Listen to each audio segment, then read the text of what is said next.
Heavy bus ഉള്ളവർ blouse ചെയ്യുമ്പോൾ എപ്പോഴും ക്ലോസ്ഡ് നെക്ക് അല്ലെങ്കിൽ ജ്വൽ നെക്ക് എന്ന് പറയും. ജ്വൽ നെക്ക് അവോയ്ഡ് ചെയ്യുക. പകരം സ്വീറ്റ് ഹാർട്ടോ അല്ലെങ്കിൽ കുറച്ച് വൈഡ് ആയിട്ടുള്ള വിയോ അല്ലെങ്കിൽ ഒരു സ്ക്വയറിഷ് റൗണ്ടോ അതൊക്കെ ചൂസ് ചെയ്യാവുന്നതാണ്.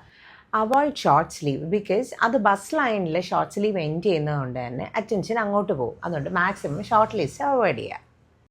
സോ 3/4 അല്ലെങ്കിൽ ഫുൾ സ്ലീവ് പോവുക. അത് കുറച്ചുകൂടെ നമ്മുടെ എലോങ്ങേറ്റ് ചെയ്ത് ഹെവി പ്രിൻസ് ഉള്ള ബ്ലൗസസ് യൂസ് ചെയ്യാതിരിക്കുക. കുറച്ച് ചെറിയ പ്രിൻസ് ഉള്ള ബ്ലൗസസ് പോവുക.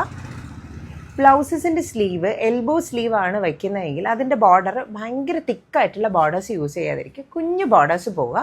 ഈവൻ അതിൽ ചെറിയ ബുട്ട നമ്മൾ വർക്കൊക്കെ ചെയ്യുന്നുണ്ടാവില്ലേ, അത് തന്നെ കുഞ്ഞു കുഞ്ഞു ബുട്ടാസ് പോവുക. ബൈസെപ്സിൽ റൗണ്ട് ആയിട്ട് വരുന്ന മാതിരി വർക്ക് അവോയ്ഡ് ചെയ്യുക മാക്സിമം. അത് കുറച്ചുകൂടെ ഹെവിയർ ആയിട്ട് തോന്നിക്കും. അതുകൊണ്ട് സ്ട്രെയിറ്റ് സ്ട്രൈപ്സോ അല്ലെങ്കിൽ കുഞ്ഞു ബോർഡേഴ്സോ വരുന്ന മാതിരത്തെ സ്ലീവ്സ് യൂസ്